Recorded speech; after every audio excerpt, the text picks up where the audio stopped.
He never imagined that at 32 years old, he would be sitting in the driver's seat of his own car, staring out at the empty parking lot, feeling the weight of failure pressing down on him like a physical force.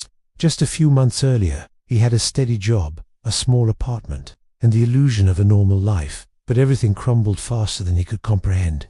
Layoffs had swept through his company, one by one, and when his number was called, it felt like someone had yanked the floor out from under him. The bills didn't stop, the phone calls didn't stop, and the anxiety didn't stop. Within weeks, the apartment was gone, and so was the security he thought he had built. He remembers the first night he spent in his car vividly. The streetlights cast a pale glow over the dashboard, the heater barely keeping the chill at bay, and every sound of passing cars made him flinch, wondering if someone would notice him there. Hunger gnawed at him, but more than the hunger, it was the feeling of invisibility that hurt. People walked by, engrossed in their own lives, never guessing that someone was living just meters away from them in the cramped space of a sedan. He felt ashamed, as though admitting his reality would make it true for everyone else.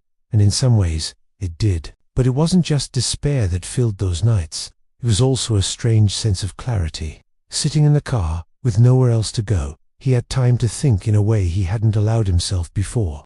He realized that everything he had considered stable was fragile. And he also realized that the life he wanted wasn't going to come to him. It had to be built from scratch, even if it meant starting from a place of total loss. He began writing down plans, small goals that seemed almost laughably ambitious, given his circumstances. Each scribbled note on crumpled paper was a tiny rebellion against the hopelessness that threatened to swallow him. Days turned into weeks, and slowly, he adapted.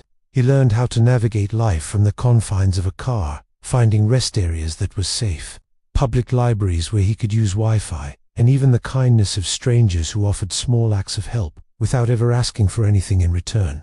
He discovered that people were more generous than he had imagined, that empathy still existed even when you were at your lowest point. He picked up temporary gigs, anything that could earn a little cash for gas, food, and necessities. Every small victory felt monumental, learning $20 by washing a stranger's car, or managing to sleep through a cold night without shivering uncontrollably. It was during this period of survival that he found a rhythm, a routine that provided not comfort, but a kind of structure. Mornings were spent planning, afternoons working, evenings reflecting, and late nights when the world was quiet were for dreaming. He learned to ration his energy, to conserve hope, and to recognize that persistence was more important than talent or luck in moments like these. He began connecting with online communities, finding others who had been in similar situations. The stories of people who had bounced back from homelessness, financial ruin, or personal tragedy became fuel for his determination. If they could survive and rebuild, so could he. After months of living in his car, the breakthrough came unexpectedly. One evening, while working a temporary shift at a local warehouse, he impressed his manager with his work ethic, attention to detail, and determination. That small acknowledgement turned into an opportunity, a full-time position, with benefits, stability, and the chance to save again. The first paycheck felt unreal. He parked his car under a streetlight that night, holding the envelope like it was a treasure chest, tears streaming down his face.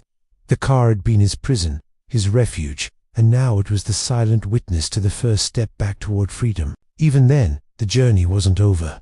He had to save, to budget, and to repair credit and trust in himself. But every challenge now felt different. The perspective gained from those months of hardship gave him resilience that no ordinary success could provide. He learned to appreciate small joys, a warm meal, a comfortable bed, the feeling of safety in a space that was truly his. And more than anything, he learned that failure wasn't the end. It was a bend in the road, a detour that, while painful, could lead to a better path if he refused to give up. Looking back, he realized that living in his car had been a crucible, forcing him to confront fear, humiliation, and despair. It had stripped life down to its bare essentials, showing him what was necessary and what was superficial. Friends, family, and co-workers had drifted away, but in that solitude, he discovered his own strength. The man who had once believed that losing everything meant losing himself came out the other side with a new sense of purpose. He understood that resilience was built not in comfort, but in challenge. And so, the story doesn't end with a car, or with despair, it ends with transformation.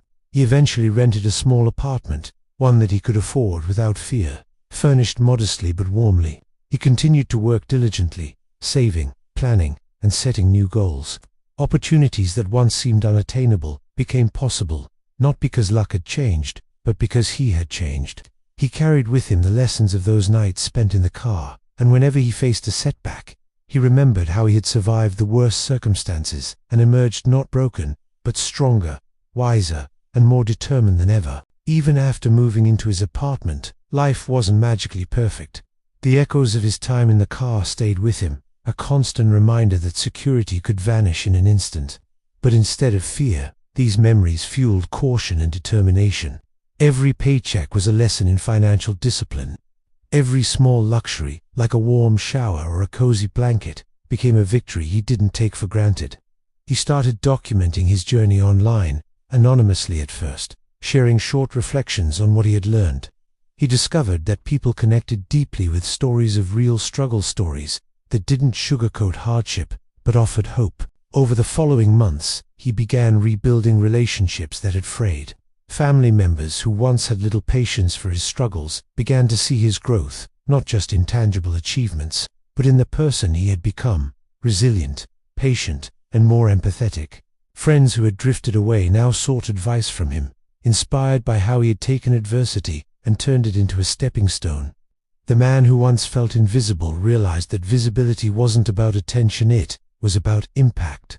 The lessons he learned from hardship made him a quiet force in the lives of those around him. Work became more than just a paycheck. He pursued projects that challenged him, honing skills he hadn't had time to develop before.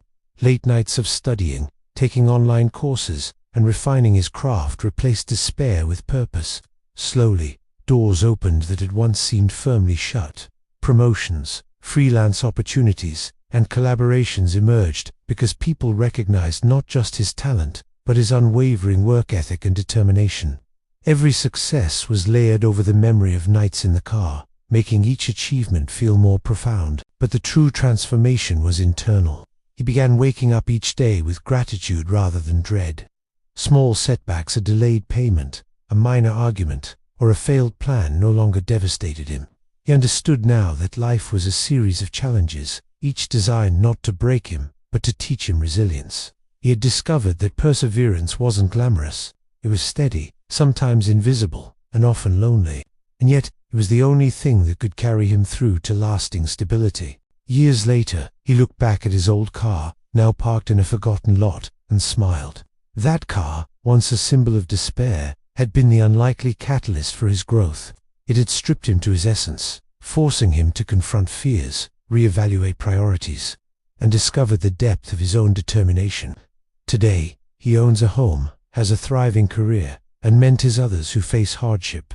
But he never forgets the nights he spent under streetlights, the lessons of patience, the importance of persistence, and the power of hope. His story became a quiet legend among those who faced similar struggles. It reminded people that failure is never final, that beginnings often emerge from what seems like the end, and that the smallest steps, taken consistently in the face of adversity, can lead to unimaginable outcomes.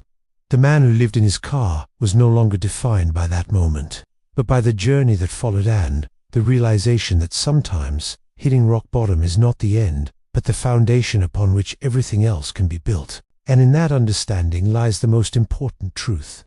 Living in a car, being broke, feeling invisible, none of it defined his destiny. His choices after hitting rock bottom did.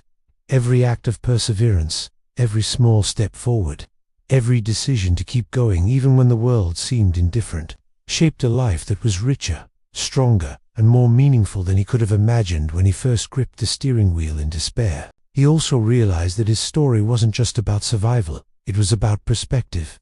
Every encounter, every challenge, even every moment of despair, had a lesson embedded within it. The mornings he woke up cold and hungry had taught him gratitude. The nights he spent alone in the car had taught him patience.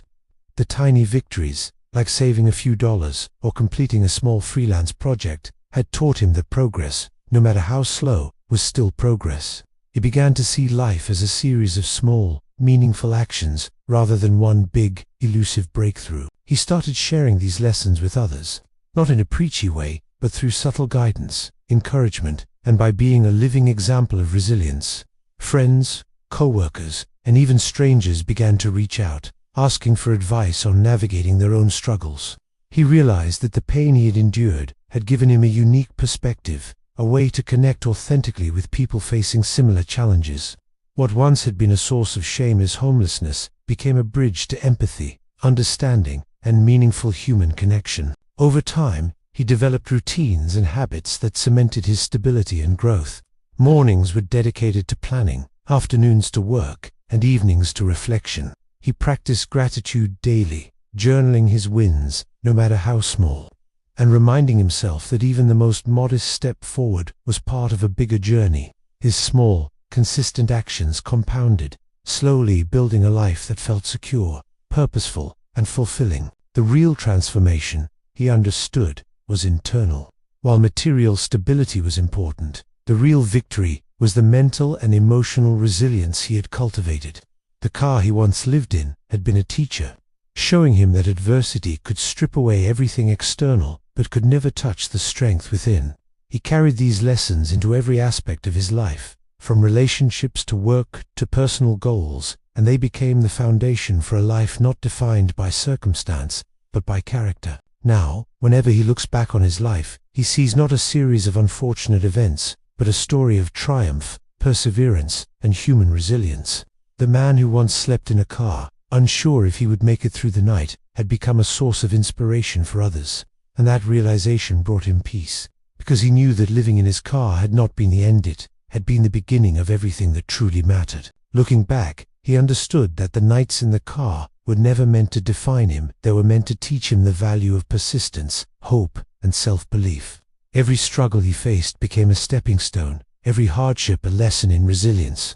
The man who once thought he had lost everything realized that true wealth isn't measured in possessions or money, but in courage, determination, and the ability to rise again after hitting rock bottom. He had learned that life could be unforgiving, but it could also be beautiful in unexpected ways, and that the end of one chapter could be the beginning of a story far greater than he had ever imagined. And so, living in his car wasn't the end, it was the spark that ignited a journey of transformation. A reminder that even in the darkest moments, there is hope, opportunity, and the chance to rebuild stronger than before. His story now lives not just in his own memory, but in the lives of those he inspires, proving that adversity is not a wall, but a bridge to a better, brighter future.